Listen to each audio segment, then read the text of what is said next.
Hello friends, હું છું પ્રણવ પટેલ અને હું આપણી આ ચેનલ સ્ટડીવર્સિટીમાં એકવાર ફરીથી આપ સૌનું હાર્દિક સ્વાગત કરું છું.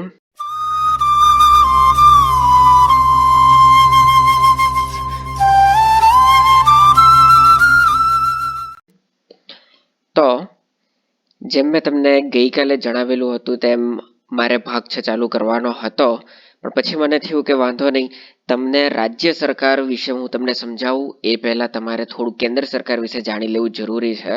અને આની અંદર જે પણ વસ્તુ મારે તમને એક્સ્ટ્રા સમજાવવાની આવશે તે હું તમને આની અંદર પણ સમજાવી દઈશ.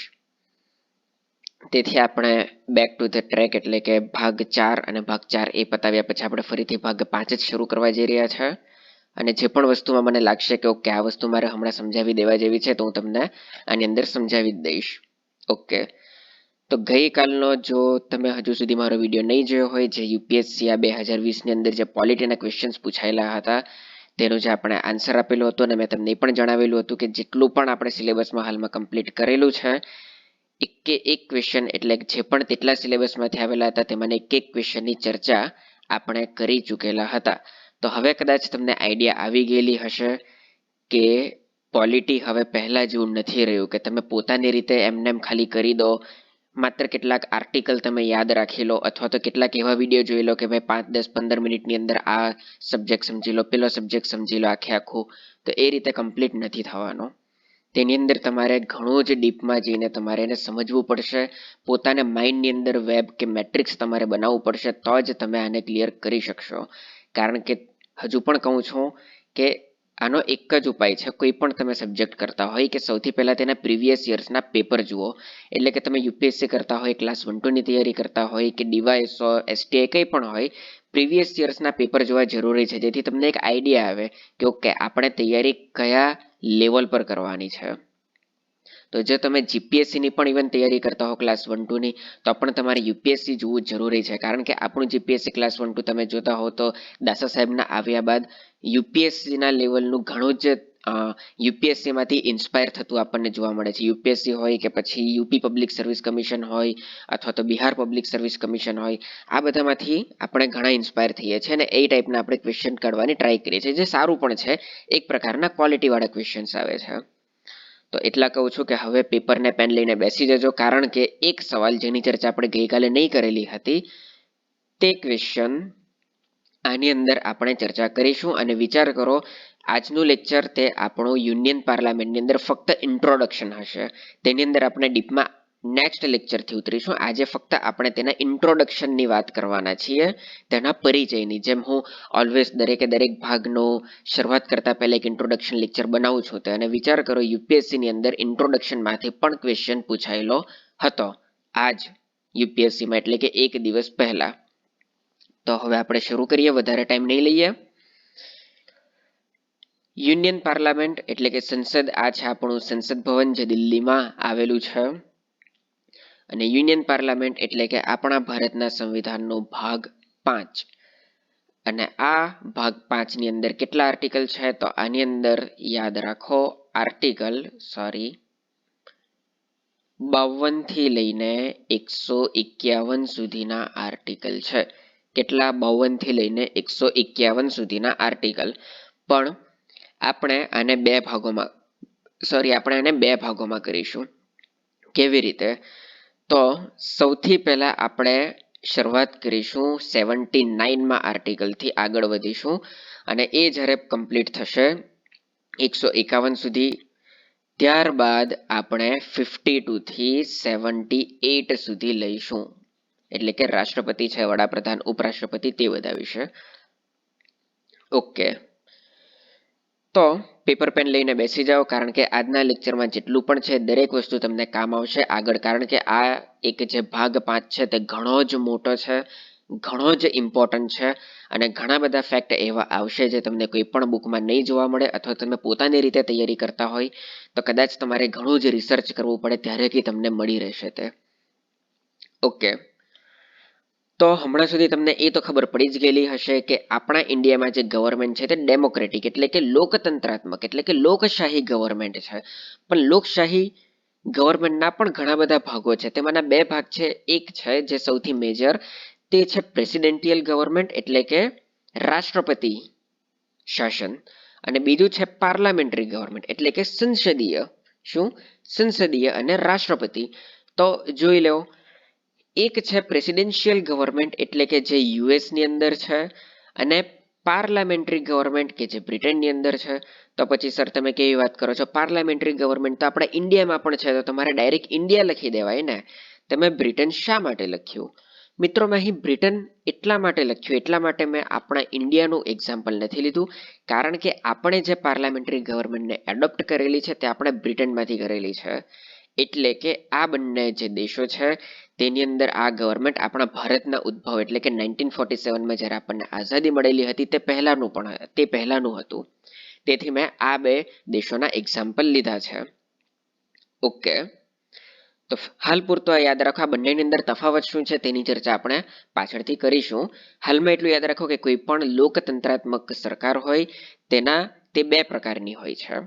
એક છે રાષ્ટ્રપતિ શાસનવાળી એટલે કે જેવી યુએસએમાં છે. બીજી છે પાર્લામેન્ટરી એટલે કે સંસદીય શાસનવાળી જેવી બ્રિટનમાં છે, આપણા ઇન્ડિયામાં છે, બીજા ઘણા બધા દેશોમાં છે. બીજી વસ્તુ, જે પાર્લામેન્ટરી ગવર્મેન્ટ પણ છે ને, પાર્લામેન્ટરી ગવર્મેન્ટના પણ અલગ અલગ પ્રકાર છે. એટલે કે આપણે બ્રિટનમાંથી લીધેલી તો છે, તેમાંથી આપણે ઇન્સ્પાયર તો થયેલા છે, તેમાંથી આપણે એડોપ્ટ તો કરેલી છે, પણ 100% આપણે તેમાંથી એડોપ્ટ નથી કરેલી. ઘણી બધી વસ્તુ આપણે પોતાની રીતે આપણે અલગ અલગ દેશોમાંથી આપણે બોરો કરેલું છે. તો આપણે જે મોડેલ અપનાવેલું છે તે આપણે અપનાવેલું છે જેને કહેવામાં આવે છે વેસ્ટ મિનિસ્ટ્રી મોડેલ. શું? Westminster model. કેવી રીતે? તો જે વેસ્ટ મિનિસ્ટ્રી મોડેલ છે, અને હા, બીજી એ વસ્તુ હું તમને જણાવી દઉં કે તમે કોઈ પણ જીપીએસસી ક્લાસ 1-2 ની એક્ઝામ આપો કે પછી તમે યુપીએસસી ની એક્ઝામ આપો, તમે મારું લાસ્ટ લેક્ચરમાં જોયું જ હશે કે કેવી રીતનું ગુજરાતી લેંગ્વેજ હોય. જો તમે ક્લાસ 1-2 ની એક્ઝામ આપી હોય અથવા તો તમે તેના પેપર જોયા હોય તો તમને કદાચ અંદાજ આવેલો હોય કે કેવી રીતે ગુજરાતી અથવા હિન્દી લેંગ્વેજ પોતાના એકદમ સ્પષ્ટ, એટલા ક્લિયર સ્પષ્ટ ભાષાની અંદર કહેર મચાવી શકે છે. તેવા કેસમાં ઇવન ફર્સ્ટ પેજ પર લખેલું હોય છે કે જો કોઈ પણ પ્રકારે લેંગ્વેજને લઈને કોન્ફ્લિક્ટ થશે તો ફાઇનલ માન્ય ઇંગ્લિશ ભાષાને આપવામાં આવશે. તેથી એસ્પેશિયલી પોલિટીની લેંગ્વેજમાં હું તમને પ્રિફર કરીશ કે કેટલાક શબ્દો તમે ઇંગ્લિશમાં યાદ રાખો, કારણ કે જો આની અંદર કોઈ પણ પ્રકારનું એવી કોન્ફ્લિક્ટ થયા, કોઈ મિસકમ્યુનિકેશન થયું, તો તમે એવું નહીં કહેવા જઈ શકો કે જો આની અંદર તો આવો શબ્દ હતો, આની અંદર તો એનો આવો મિનિંગ નીકળતો હતો. તે લોકો એમ જ કહેશે કે ભાઈ ક્વેશ્ચન પેપરની અંદર ફ્રન્ટ પેજ પર જ લખેલી હશે જ ઇન્સ્ટ્રક્શનની અંદર કે જો કોઈ પણ ભાષાને લઈને પ્રોબ્લેમ આવી તો ફાઇનલ જે પ્રેફરન્સ લેવામાં આવશે, જે માન્ય હશે તે ઇંગ્લિશનું હશે, અને તેમાં આપણે બીજું કંઈ પણ કરી શકીશું નહીં. તેથી તમે એટલીસ્ટ પોલિટીની અંદર અને એક જ્યોગ્રાફીની અંદર આ બે સબ્જેક્ટ એવા છે જેમાં તમે ઇંગ્લિશ વર્ડને ધ્યાન રાખો. એટલા પણ અઘરા નથી, તમને આદત પડી જશે. ઓકે, વેસ્ટ મિનિસ્ટ્રી મોડેલની અંદર પણ બે ભાગો છે, બે પ્રકાર નથી, બે ભાગો છે. એક છે બાયકેમેરલિઝમ અને બીજું એક છે નીચે જુઓ પીએમ પ્લસ કેબિનેટ. કેવી રીતે? બાયકેમેરલિઝમને આપણે ગુજરાતીમાં કહીશું દ્વિસદનીય વ્યવસ્થા. અને હા, વેસ્ટ મિનિસ્ટ્રી મોડેલ જેનો હું પ્રકારની વાત કરતો હતો, તે બે પ્રકારની વાત એવી છે કે પ્રકારની અંદર તમે બ્રિટનની અંદર જોતા હશો કે બ્રિટનની અંદર હજુ પણ રોયલ બ્લડ ચાલે છે. એટલે કે જુઓ, બ્રિટનની જે મહારાણી હોય કે રાણી હોય કે ક્વીન, કિંગ, એ લોકોનું રાજ ચાલે છે. તો તેની અંદર સંસદીય પ્રણાલી પણ છે અને સાથે સાથે તેની અંદર રાજા અથવા તો જે ક્વીન હોય તેનું પણ શાસન ચાલે છે. તો એ બંનેનું મિક્સ ચાલે છે. આપણે એવું નથી, આપણે આ કોઈ પણ એવી કોઈ રોયલ બ્લડ કે તેની વાત નથી કરી. આપણે પ્રજાસત્તાક એટલે કે રિપબ્લિક છીએ. એટલે કે જે સર્વોચ્ચ હોદ્દો છે તે આપણા કોઈ એક ભારતના નાગરિકને જ આપવામાં આવે છે, જે કોઈ પણ પ્રકારનું ભારતનું નાગરિક એટલે કે કોઈ પણ ધર્મનું હોય, કોઈ પણ જાત હોય, પુરુષ હોય, સ્ત્રી હોય, કોઈ પણ હોય, તેને તે હોદ્દો મળી શકે છે અથવા તો તે તેના માટે એકદમ બરાબર એલિજિબલ વ્યક્તિ આપણે તેને કહી શકીએ. તો આ રીતનું છે. તો આપણે જે વેસ્ટ મિનિસ્ટ્રી મોડેલ જે આપણે અપનાવેલું છે તેની અંદર બે ભાગો છે. એમાંનો જે પહેલો ભાગ છે તે છે બાયકેમેરલિઝમ એટલે કે બે ગૃહ છે. આપણે કયા કયા બે ગૃહો છે? એક છે લોકસભા, એક છે રાજ્યસભા. આ બંને ગૃહોના પણ અલગ અલગ ઘણા બધા નામો છે જેની ચર્ચા આપણે આગળ કરીશું. હાલમાં આપણે ફક્ત તેનો પરિચય મેળવી રહ્યા છે, એક ઇન્ટ્રોડક્શન આપણે મેળવી રહ્યા છે. ઓકે, બીજું એનો જે બીજો એક ભાગ છે ઇમ્પોર્ટન્ટ, તે છે પીએમ પ્લસ કેબિનેટ. એટલે કે એમ સમજી લો, એક ઘણો સારો ક્વોટ છે, તે એ છે કે cabinet is the nucleus of power. ન્યુક્લિયસનો મતલબ એમ થાય કે કેન્દ્ર. શું? કેન્દ્ર. અને પાવર એટલે કે સત્તા. પાવર એટલે કે સત્તા. તો જે કેબિનેટ છે તે સત્તાનું કેન્દ્ર છે. એટલે કે તમે કેમિસ્ટ્રી ભણ્યા હશો તો તેમાં તમને કદાચ ખબર હશે કે એટમની અંદર આવી રીતે એક કેન્દ્ર હોય છે જેને આપણે પરમાણુ કેન્દ્ર કહેતા હોઈએ, અને તેની ઉપર આવી રીતની બધી કક્ષાઓ હોય છે જેની આસપાસ ઇલેક્ટ્રોન્સ ભ્રમણ કરતા હોય છે. આ રીતનું. તો આપણે આ ન્યુક્લિયસ સાથે જો આપણે આપણા સંસદીય શાસન પ્રણાલીની કમ્પેર કરીએ તો આપણે એ જોઈ શકીએ કે આ જે કેન્દ્ર છે તેની અંદર પીએમ પ્લસ તેની કેબિનેટ છે, અને આ જે ઇલેક્ટ્રોન માટેની કક્ષા છે તેમાં આપણે લોકસભા, રાજ્યસભા, રાજ્ય વિધાનમંડળ, અલગ અલગ આપણે જે પણ છે બીજા પાસાઓ તેને આપણે લઈ શકીએ. આની અંદર આખરી નિર્ણય લેવાની સત્તા પીએમ પ્લસ કેબિનેટને છે. કેવી રીતે આપણે આખું ડિટેલમાં આગળ જોઈશું. હાલ પૂરતું તમે આટલું તમારી નોટબુક કે પછી તમે જે પણ તમે બનાવતા હોય નોટ્સ તેની અંદર તમે લખી લો. તો હવે આપણે વાત કરીએ લોકશાહીની, ડેમોક્રેસી. મેં જ્યારે આપણે આમુખ ચલાવેલું હતું ત્યારે મેં તમને કહેલું હતું કે લોકશાહીની અંદર હજુ પણ કેટલીક વસ્તુ છે જે તમને આગળ હું કરાવીશ. કઈ વસ્તુ છે? તો આજે સમય આવી ગયો છે. લોકશાહી એટલે કે ડેમોક્રેસી. તો અહીં જે આ ડેમોક્રેસીનો ડી છે તેને આપણે 4D કહીએ છીએ. એટલે કે લોકશાહી. ધારો કે તમને કોઈ મેઇન્સની અંદર પૂછાય કે ભાઈ લોકશાહી એટલે શું, તો આ સૌથી બેસ્ટ વસ્તુ છે જેને તમે એક્સ્ટ્રા ઓર્ડિનરી તમે આ વસ્તુ કહી શકો કે લોકશાહી એટલે કે 4D. કોઈ પણ દેશમાં આ 4D હોય ત્યારે જ આપણે તેને એક સશક્ત અથવા તો સ્વાસ્થ્ય, વેલ્થ, હેલ્ધી લોકશાહી અથવા તો ડેમોક્રેસી કહી શકીએ. કઈ કયા 4D છે? સૌથી પહેલા આવે છે વાદ વિવાદ, એટલે કે ડિબેટ. એટલે કે તમે જુઓ, જ્યારે પણ કોઈ આપણે સંસદની અંદર જો તમે લોકસભા ટીવી કે આરએસ ટીવી એટલે કે રાજ્યસભા ટીવી તમે જોતા હોય તો તેમાં ખબર હોય કે કોઈ પણ ખરડાને જ્યારે ઇન્ટ્રોડ્યુસ કરવામાં આવે ત્યારે તેની ઉપર ડિબેટ થાય છે. જે રૂલિંગ પાર્ટી હોય છે તે અને જે વિપક્ષ હોય છે તે બંને તેની ઉપર ડિબેટ કરે છે કે આને આપણે લાવવું જોઈએ કે નહીં લાવવું જોઈએ, શા માટે લાવવું જોઈએ, શા માટે નહીં લાવવું જોઈએ. જો લાવવું જોઈએ તો કેટલીક વસ્તુ આમાંથી કાઢી નાખવી જોઈએ, કેટલીક વસ્તુ એડ કરવી જોઈએ. દરેક વસ્તુને લઈને દરેકે દરેક પહેલુઓની ઉપર ડિબેટ થાય છે, અને તે થવું પણ જોઈએ. તો જ તે કન્ટ્રીને આપણે લોકશાહી કહી શકીએ. બીજો કયો ડી છે? એક છે ડિસ્કશન, એટલે કે ચર્ચા થવી પણ જરૂરી છે. તો ભાઈ ડિબેટ અને ચર્ચામાં ફરક શું છે? ભાઈ ફરક છે. ચર્ચાનો મતલબ એમ છે કે જ્યારે ધારો કે મારે કોઈ એક બિલ રજૂ કરવાનું છે તો હું એમને એમ ડાયરેક્ટ તેને પાર્લામેન્ટમાં રજૂ નહીં કરી દઉં. મારે કેટલીક ચર્ચા કરવી પડે કે ભાઈ આ વસ્તુનો મારે વિચાર છે, એટલે કે મારે ભાઈ એગ્રીકલ્ચર બિલ લાવવું છે ફાર્મર્સ માટે, તો શું કરું? મારે તેને ખરડા તરીકે લાવવું જોઈએ કે નહીં લાવવું જોઈએ? જો લાવવું જોઈએ તો મારે તેને કેવી રીતે લાવવું જોઈએ તેની ઉપર પણ ડિસ્કશન થવું જરૂરી છે. તેની ઉપર ચર્ચા થાય, ડિસ્કશન થાય, નક્કી કરે, ત્યાર પછી તેને આપણે વિચાર કરીએ કે ઓકે ચાલો હવે આપણે તેને લાવવું જોઈએ. ત્યાર પછી તે જાય છે સંસદની અંદર, ત્યારબાદ તેમાં ડિબેટ થાય છે. ત્યાર પછી જે સૌથી એક ઇન્ટરેસ્ટિંગ પોઈન્ટ આવે છે તે છે ડિસન્ટ, એટલે કે અસંમતિ. અસંમતિ આ પણ એક લોકશાહીના પિલર માટે ઘણું જ, જો કોઈ મને પૂછે, અને મને જ નહીં, આ મારો પોતાનો પણ એક પોઈન્ટ ઓફ વ્યૂ છે, પ્લસ આ મારો એકમાત્ર, એટલે કે મારા એકલાના પોઈન્ટ ઓફ વ્યૂ નથી. હું તમને કહું, આ વાક્ય છે, હવે પછી જે હું વાક્ય બોલીશ તે વાક્ય હશે અટલ બિહારી વાજપેયીજીનું. અટલ બિહારી વાજપેયીજીના આ વાક્ય હતા, તેમના શબ્દ હતા કે કોઈ પણ દેશના સ્વસ્થ લોકતંત્ર માટે એક જે તેનું ઓપોઝિશન છે, એટલે કે વિપક્ષ છે તે સ્ટ્રોંગ હોવો જરૂરી છે. આ તેમના વાક્ય હતા કે એક સ્વસ્થ લોકશાહી માટે એક સ્ટ્રોંગ વિપક્ષ હોવો ખૂબ જરૂરી છે. એટલે કે જો કોઈ બે પાર્ટી હોય, ઓબ્વિયસલી એક રૂલિંગ પાર્ટી હોય એટલે કે સત્તા પક્ષ, અને એક વિપક્ષ હોય કે જેનો સત્તા પક્ષ સિવાયનો બીજો સૌથી મોટો એટલે કે સૌથી વધારે બેઠક ધરાવતો પક્ષ હોય. એ દરેકે દરેક પાર્ટીઓએ સાથે મળીને કામ કરવાનું હોય, તો તેમની વચ્ચે મતભેદ હોવો જરૂરી છે. મતભેદ હોવો જરૂરી છે, પણ મનભેદ હોવો જરૂરી નથી. મનભેદ નહીં હોવો જોઈએ. હું એ લખી દઉં છું કે મતભેદ હોવો જરૂરી છે, પણ મનભેદ નહીં હોવો જોઈએ. કેવી રીતે?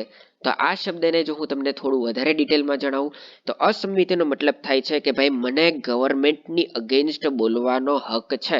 એટલે કે કોઈ પણ ધારો કે રૂલિંગ પાર્ટી હોય તે કોઈ પણ બિલ રજૂ કરે તો તે ઓબ્વિયસલી તેના વખાણ જ કરવાનું છે કે જુઓ આ બિલ જો અમે તમારી સામે લાવીશું તો તમને આવો ફાયદો થશે, તમને તેવો ફાયદો થશે, આ વસ્તુમાં તમને સરળતા પડશે, પેલી વસ્તુમાં સરળતા પડશે. પણ એક જો હોય તો તે તેના નેગેટિવ પાસા પણ જોઈ છે. તો તેથી તે તમને એમ કહી શકે છે કે ભાઈ આ બિલ તમે લાવો છો, આટલા તમે ફાયદા જણાવી દીધા, બધી વસ્તુ બરાબર છે, પણ તેના આટલા ગેરફાયદા પણ તો છે. આવું કરવાથી આવું પણ થઈ શકે છે. જો તમે આ બિલ રજૂ કર્યું તો તેનો આ પણ એક સાઈડ ઇફેક્ટ આવી શકે છે. તો તેના માટે એક સ્ટ્રોંગ વિપક્ષ હોવો જરૂરી છે. ઇન શોર્ટ, જરૂરી નથી, જેમ મેં તમને મારા એક લેક્ચર મેં બનાવેલું હતું જેમાં એન્ટી નેશનલિઝમ વિશે મેં ચર્ચા કરેલી હતી તે રીતે, કે જરૂરી નથી કે આપણે અંધભક્ત બનીને દરેક સરકારની કોઈ પણ નીતિઓની અંદર હકાર ભરવી, એટલે કે હામાં હા કરવું. ઇમ્પોર્ટન્ટ વસ્તુ એ જ છે ડેમોક્રેસીની અંદર કે આપણે પોતાનો પણ એક પોઈન્ટ ઓફ વ્યૂ રજૂ કરીએ. અને એક આખરી ડી જે છે તે છે ડિસિઝન, એટલે કે નિર્ણય. એટલે કે ફાઇનલ નિર્ણય લેવો વોટિંગથી. નિર્ણયનો એક મતલબ આપણે એ પણ કરી શકીએ કે વોટિંગ, કે ભાઈ ચાલો વોટ કરી લો, મિનિમમ આટલા વોટ આવી ગયા જેને ખરડામાંથી કાયદો બનવા માટે જરૂરી છે તો તે કાયદો બની જશે. તો આ છે 4 ડી જે તમારે યાદ રાખવાના છે ડેમોક્રેસી માટે, કે ડિસ્કશન, ડિબેટ, ડિસેન્ટ અને ડિસિઝન. હવે આપણે જોઈએ છે તફાવત શું છે પ્રેસિડેન્શિયલ અને બીજું પાર્લામેન્ટરીમાં. તો જે પ્રેસિડેન્શિયલ જે સિસ્ટમ છે તેની અંદર એક્ઝિક્યુટિવ ડોમિનન્ટ સિસ્ટમ છે, જ્યારે પાર્લામેન્ટરી જે છે તે legislative dominant system. In short, આપણે જો ગુજરાતીમાં બોલીએ તો આપણે એમ કહી શકીએ કે કારોબારી અંગ જે છે, કારોબારી અંગ એ ધારાકીય પ્રશાસનને જવાબદાર નથી. એ ધારાકીય પ્રશાસનને જવાબદાર નથી. એટલે કે જુઓ તમે આજે યુએસએ નું એક્ઝામ્પલ લઈ લો. યુએસએ ની અંદર વચ્ચે એક મુદ્દો ઘણો ચગેલો હતો જેમાં આપણા ટ્રમ્પ ભાઈ સાહેબે એમ કહેલું હતું કે ભાઈ આપણે યુએસ અને મેક્સિકોની વચ્ચે ઘણી મોટી દિવાલો બનાવી દેવી જોઈએ કે જેથી જે તે અંદર ઘુસપેઠિયાઓ કરતા હોય તે તેમની વચ્ચે બંધ થઈ જાય. અને તેની અંદર જે પણ તેની સંસદ હતી, જેને તે લોકો, જેમ આપણે સંસદ કહીએ છીએ તેમ તે લોકો તેને કોંગ્રેસ કહે છે, તો તેમાં વચ્ચે કોંગ્રેસ કંઈ કરી નહીં શકેલી હતી. શા માટે? કારણ કે તેમાં પ્રમુખશાહી ચાલે છે. કારોબારી અંગ ઘણું સ્ટ્રોંગ છે. આપણે અહીં કેવું છે ઇન્ડિયામાં કે કારોબારી અંગ એ ધારાકીય પ્રશાસનને જવાબદાર છે. એટલે કે ઇન શોર્ટ તમારે આ વાક્ય યાદ રાખવાનું છે કે પ્રેસિડેન્ટની અંદર, એટલે કે પ્રેસિડેન્શિયલ શાસનની અંદર, પ્રમુખ શાસનની અંદર એક્ઝિક્યુટિવ ઇઝ નોટ શું executive is not responsible to legislature. જ્યારે આપણા ઇન્ડિયામાં executive is responsible to legislature. એટલે કે એક્ઝિક્યુટિવ એટલે કે કારોબારી અંગ તે ધારાકીય પ્રશાસનને જવાબદાર છે. આ એક જે મોટો છે, જેમ મેં તમને પેલાની અંદર કહેલું હતું, યાદ કરો કે થર્ડ લો ઓફ પોલિટી કયો હતો? તો ભાઈ એમાં કોઈ પણ પ્રકારનો પર્યાયવાચીને સ્થાન નથી, સમાનાર્થીને સ્થાન નથી. ફર્સ્ટ લો કયો હતો? તો ભાઈ તે law should be written and clear. તો તેવું જ જો તમારે સંસદ સમજવું હોય, હવે પછીના તમારે જેટલું પણ આપણે કરવાના છે ભાગ 5, 6, 7, 8, 9, 10 જેટલા પણ ભાગ કરવાના છે, આ તમે દિવાલની ઉપર લખી લો. ઉઠતાની સાથે તમને નજર આવવું જોઈએ. આ વાક્ય તમારા દિમાગમાં બેસાડી લો કે એક્ઝિક્યુટિવ ઇઝ રિસ્પોન્સિબલ ટુ લેજિસ્લેચર. કારણ કે એકની અંદર ઓલમોસ્ટ દર બીજા લેક્ચરની અંદર હું તમને આ વાક્યની તરફ ધ્યાન દોરીશ અને તમને 2 ડઝન જેટલા તમને પ્રૂફ આપીશ કે કેવી રીતે ઇન્ડિયામાં એક્ઝિક્યુટિવ ઇઝ રિસ્પોન્સિબલ ટુ લેજિસ્લેચર છે. ઓકે, બીજો તફાવત, પ્રમુખશાહીની અંદર હેડ ઓફ ધ સ્ટેટ જે છે, એટલે કે સરકારનો જે પ્રમુખ છે, હેડ જે છે તે રાષ્ટ્રપતિ હોય છે, plus head of the government છે તે પણ રાષ્ટ્રપતિ હોય છે. ઇન્ડિયામાં અલગ છે. એટલે કે જે હેડ ઓફ ધ સ્ટેટ છે તે તો પ્રેસિડેન્ટ છે, બરાબર, પણ જે હેડ ઓફ ધ ગવર્મેન્ટ છે તે પ્રાઇમ મિનિસ્ટર છે. એટલે કે જુઓ, આની અંદર આપણે સત્તાને વહેંચી દીધી. એટલે કે કેટલીક સત્તા આપણે રાષ્ટ્રપતિને આપી, કેટલીક સત્તા આપણે વડાપ્રધાનને આપી. કેવી રીતનું છે તેની ચર્ચા આપણે આગળ કરીશું જ. આજે આપણે ફક્ત ઇન્ટ્રોડક્શન જોઈએ છે. તો ફિલહાલ તમે આટલું આની વ્યાખ્યા લખી લો આ રીતની. ઓકે, સોરી, વ્યાખ્યા નહીં, તફાવત. અને હા, આ જે છે એક્ઝિક્યુટિવ ઇઝ રિસ્પોન્સિબલ ટુ લેજિસ્લેચર, જોઈ લો. આ હતો સવાલ આપણી યુપીએસસી 2020 નો, જે મેં મૂકેલો હતો અને મેં તમને જણાવેલું હતું કે હું તમને આ ડિટેલમાં કહીશ. સવાલ શું હતો? A parliamentary system of government is one in which. Option જુઓ. All political parties in the parliament are represented in the government. બીજું, the government is responsible to the parliament and can be removed by it. C શું હતો option? the government is elected by the people and can be removed by them.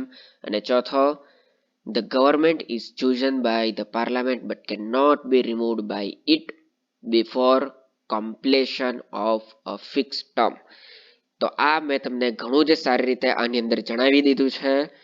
તો આ હું તમારા પર છોડું છું. તમારે મને કોમેન્ટ સેક્શનમાં જણાવવાનું છે કે જો તમે આ સમજી ગયેલા હશો તો શું લાગે છે આની અંદર જવાબ શું આવશે, એ તમારે મને જણાવવાનું છે. આ યુપીએસસી નો જ સવાલ છે જે 2020માં પૂછાયો છે. એટલે કે આ રવિવારે જે એક્ઝામ લેવાયેલી હતી 4 ઓક્ટોબરે ત્યારે. હવે આપણે આ સંસદીય વ્યવસ્થાની શા માટે પસંદગી કરી? એટલે કે જ્યારે આપણા બંધારણીય ઘડવૈયાઓ પાસે ઓપ્શન હતો કે આપણે પણ પ્રમુખશાહી લાવી શકતે, આપણે પણ જેવી બ્રિટનની અંદર પાર્લામેન્ટ છે તેવું આપણે પણ રોયલ બ્લડ ટાઈપનું કરી શકતે, કિંગ અથવા તો ક્વીન ટાઈપનું. આપણે શા માટે આવું કર્યું? તો એની પાછળના 4 અલગ અલગ રીઝન છે. અને અગેન કહું છું, તમે યુપીએસસીની હવે આ પેપર જોયું છે તો તમને આઈડિયા આવી જવું જોઈએ કે હવે આવા ક્વેશ્ચન પણ ઇમ્પોર્ટન્ટ છે. કારણ કે આવા વિધાનોની અંદર જ આવા બધા મૂકે છે કે શા માટે આવું છે, શા માટે આવી રીતે ઇનડાયરેક્ટલી સવાલ પૂછે છે. જો તમારા માઇન્ડમાં બધી વસ્તુ ક્લિયર હશે તો જ તમને આ આગળ આવડશે. તો શા માટે આપણે આવી જે હાલમાં આપણે વર્તમાનમાં જોઈએ છે તેવી સંસદીય વ્યવસ્થા આપણે પસંદ કરી? તો એનું પહેલું રીઝન એ છે કે ધ્યેય એટલે કોણ? એટલે કે આપણા બંધારણના ઘડવૈયાઓ એટલે કે Ambedkar. They know the side effect of concentration of power. Concentration એટલે કે એક કેન્દ્રીયકરણ. શું? કેન્દ્રીયકરણ એટલે કે એક જ જગ્યાએ સત્તા ભેગી થવી. એટલે કે કોન્સન્ટ્રેશન એટલે કે એક જગ્યાએ સત્તાનો સ્ત્રોત. આપણે સત્તાનું વિભાજન કરેલું છે. કોન્સન્ટ્રેશનનો મતલબ થાય કે સત્તા એક જ વ્યક્તિને કે કોઈ એક જ બોડીને પૂરેપૂરી આપી દેવી. એવું શા માટે નહીં કરી શકાય? તો તમે જુઓ કે ઇન્ડિયાની અંદર બ્રિટિશરોએ 250 વર્ષ સુધી રાજ કરેલું હતું અને તે પણ પ્રેસિડેન્શિયલ વ્યવસ્થા પ્રમાણે તેમણે રાજ કરેલું હતું. અને તેમને ખબર હતી કે જો એક રોંગ પર્સનના હાથમાં જો પાવર આવી જાય તો તે કેવો કહેર મચાવી શકે છે આખા દેશની અંદર. તો તેથી તેઓ આપણા જે ફાઉન્ડર્સ હતા તે આ પદ્ધતિથી થોડા ભયભીત હતા કે ના, આપણે કોઈ પણ રીતે કોઈ એક બોડીને કે કોઈ એક વ્યક્તિને સંપૂર્ણ સત્તા નથી આપવી, તેની જગ્યાએ આપણે અલગ અલગ બોડીને અલગ અલગ સત્તા આપીશું. તેથી જ તેમણે ટોટલ 3 બોડી બનાવી. એક હતી એક્ઝિક્યુટિવ, લેજિસ્લેચર અને જ્યુડિશિયલ. અને આ 3 બોડીને અલગ અલગ પાવરને ડિવાઈડ કરી દીધા, તેમને અલગ અલગ પાવર આપી દીધા. બીજું શું રીઝન હતું? બીજું હતું ઇન્ડિયાઝ અનસ્ટેબિલિટી. કેવી રીતે? તો ભાઈ તે સમય એટલે કે 1947ની ઇન્ડિયા ઘણું જ ટોટલી અનસ્ટેબલ હતું. એટલે કે અસ્થાયી હતું. ઘણા બધા રજવાડાઓ હતા, કેટલા બધા ધર્મો હતા, કેટલી બધી જાતિ હતી. અને આ દરેક લોકોની સાથે મળીને આપણે એકતા રાખીને ભાઈચારા સાથે આપણે જીવવાનું હતું. આગળ આપણું જેટલું પણ આપણું આખું ભવિષ્ય છે તે આ આપણા લોકો પર, આપણા લોકોના એકબીજા સાથેના ભાઈચારા પર ડિપેન્ડેડ હતું. તેવામાં જો કોઈ આપણે એક વ્યક્તિને પાવર આપી દઈએ, માની લો કે ધારો કે તે વ્યક્તિ કોઈ હિન્દુ હોય તો બની શકે કે તે હિન્દુઓ પર વધારે તે ભાર મૂકે, પ્રભાવી હોય તેની આગળની નીતિઓ. આવા કોઈ પણ સાઈડ ઇફેક્ટ આવી શકે. તો તેનાથી દેશને બચાવવા અને દેશના લોકોને બચાવવા માટે આપણે હાલમાં જે છે વ્યવસ્થા તે આપણે પસંદ કરી. ત્રીજું રીઝન છે રીચ ઇન કલ્ચર. એટલે કે ઇન્ડિયાની અંદર તમે જુઓ કે કેટલા બધા આપણી કેટલી જૂની હજારો વર્ષ જૂની સંસ્કૃતિ છે, કેટલી બધી જૂની અલગ અલગ સભ્યતાઓ છે. અલગ અલગ તમે જુઓ, જેમ આપણે ગામ બદલાય તેમ આપણી તે ગામોની બોલી બદલાય, તેવી અંદર પણ કોઈ એવા વ્યક્તિ આવી જાય તેને કોઈ બીજા વ્યક્તિઓના કલ્ચર પ્રત્યે તેને માન સન્માન નહીં હોય, તો બની શકે કે ફરીથી જેમ મેં તમને કહ્યું તેમ કે તે ભારતીય નાગરિકો માટે તે હિતાવહ નથી.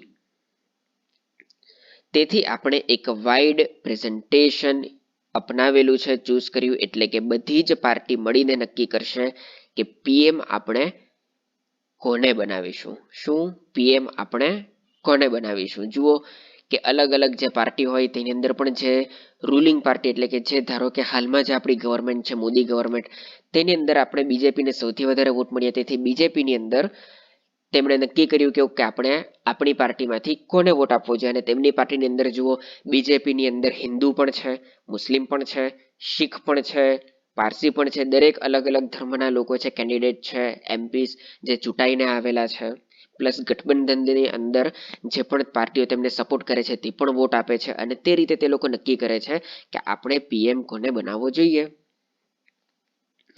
એ ઉપરાંત last but not the least ત્રીજું છે કે wrong time for new experiment. એટલે કે તે સમયે આપણે દેશ એટલા અસ્થાયી હતું કે આપણે તે સમયે આવા નવા નવા એક્સપેરિમેન્ટ કરવા માટેનો કોઈ ટાઈમ નહીં હતો, પ્લસ આપણી પાસે તેવા સંસાધનો નહીં હતા, આપણી પાસે તેવા પૈસા પણ નહીં હતા, અને રિસર્ચ પણ નહીં હતી. તો કેવી રીતે માની લો કે આપણે તે સમયે કોઈ નવા એક્સપેરિમેન્ટ કરવા ગયા અને તે ફેલ થઈ ગયા, તો તેથી તે સમયે નવા એક્સપેરિમેન્ટ અયોગ્ય હતા. તેથી આપણે એવું નહીં કર્યું. આપણને ટેવ પડી ગયેલી હતી કે ઘણા લાંબા સમયથી આપણે બ્રિટિશોની નીતિ જોયેલી હતી. તમે જુઓ કે ગાંધીજીના આવ્યા બાદ આપણને પણ ભારતીયોને ધીરે ધીરે સંસદની અંદર સામેલ કરવાનું શરૂ કરી દીધું હતું. તમે આપણા ભારતીય ઇતિહાસની અંદર તમે જોયું જ હશે. તો તેથી આપણે ધીરે ધીરે તેમાં ટેવાઈ પણ ગયેલા હતા. આપણને આદત પડી ગયેલી હતી કે ઇંગ્લેન્ડની જે સંસદીય વ્યવસ્થા છે તે કેવી રીતે ચાલે, આપણે તેને ઘણી સારી રીતે સમજતા હતા. તેથી આપણને થયું કે ઓકે ચાલો, આપણે તેને સમજતા છીએ, આપણે તેને બરાબર રીતે જાણતા છીએ, તો આપણે પણ તેને જ આગળ કન્ટિન્યુ કરીએ થોડાક સુધારા વધારા સાથે. તો આપણી આવી સંસદીય વ્યવસ્થામાં એક્ટ અથવા તો કાયદો બનાવવાના પગલાં કહેવા છે. તો જુઓ કે સૌથી પહેલા તો ઇન્ટ્રોડક્શન થાય છે, એટલે કે ખરડાની રજૂઆત કરે છે. ફોર એક્ઝામ્પલ કે ધારો કે કોઈ એક ખરડો રજૂ કરવાનો હોય તો તે લોકો તેને રજૂ કરે છે કે જુઓ આ અમે એક ખરડો મૂકીએ છીએ, અમારો એક આવો વિચાર છે કે ભાઈ આપણે એક એગ્રીકલ્ચર બિલ લાવીએ કે પછી એનઆરસી બિલ લાવીએ, જીએસટી લાવીએ, આવું કંઈક અમે કરવા માંગીએ છીએ, શું છે તમારા વિચારો, જણાવો. ત્યારબાદ તેની ઉપર અલગ અલગ પાર્ટીઓના જે પણ લોકો હોય આપણા સંસદની અંદર, જે એમપીસ હોય, જે પ્રતિનિધિઓ ચૂંટાઈને આવેલા હોય, તે લોકોની વચ્ચે ચર્ચા થાય છે, વાદ વિવાદ થાય છે, અલગ અલગ તોડફોડ થાય છે ઘણા બધા કેસોમાં. અંતે વોટિંગ થાય છે, અને જો વોટિંગની અંદર મેજોરિટી જો વોટ યસમાં પડે તો ત્યારબાદ તે ખરડો એક્ટ એટલે કે કાયદો બની જાય છે. અને જો વોટિંગ માઇનોરિટીમાં પડે એટલે કે વધારે પડતા લોકો એમ કહેવા માંગે કે ના અમે રાજી નથી, તો તે ખરડો ફેલ થઈ જાય છે. હવે ત્યાં વધારે શું છે ડિટેલમાં તેની ચર્ચા આપણે આગળ કરીશું જ્યારે આપણે આના વિશે ડિટેલમાં ચર્ચા કરીશું. પણ હાલ પૂરતું તમને એટલું ખબર પડી ગયેલી હોવી જોઈએ કે આપણે અહીં સંસદીય પ્રણાલી કેવી રીતે કામ કરે છે. તો આ હતું આપણું ઇન્ડિયાની અંદર જે પણ આપણે સંસદીય વ્યવસ્થા અપનાવેલી છે તે કેવી રીતે કામ કરે છે, પ્લસ શા માટે આપણે આવી વ્યવસ્થા અપનાવી આપણે તે પણ જોયું. નેક્સ્ટ વિડીયોથી આપણે આર્ટિકલ 79 એટલે કે સંસદથી આપણે શરૂ કરીશું. ઘણું જ ઇન્ટરેસ્ટિંગ બનવાનું છે, તેથી પેપર ને પેન લઈને તમે રેડી રહેજો, એક વસ્તુ તમે નોટ ડાઉન કરતા જજો. આ વિડીયો જો તમને પસંદ આવેલો હોય તો તેને શેર કરી દેજો, લાઇક બટન દબાવી દેજો, અને ચેનલને હજુ સુધી જો તમે સબસ્ક્રાઇબ નહીં કરી હોય તો તમે તેને સબસ્ક્રાઇબ પણ કરી શકો છો, અને બેલ આઇકન દબાવવાનું ભૂલતા નહીં, જેથી મારા રેગ્યુલર વિડીયો તમને મળતા રહે. તો મળીએ છીએ આપણે આપણા નેક્સ્ટ લેક્ચરમાં. ત્યાં સુધી stay safe, keep learning. Thank you very much and જય હિન્દ.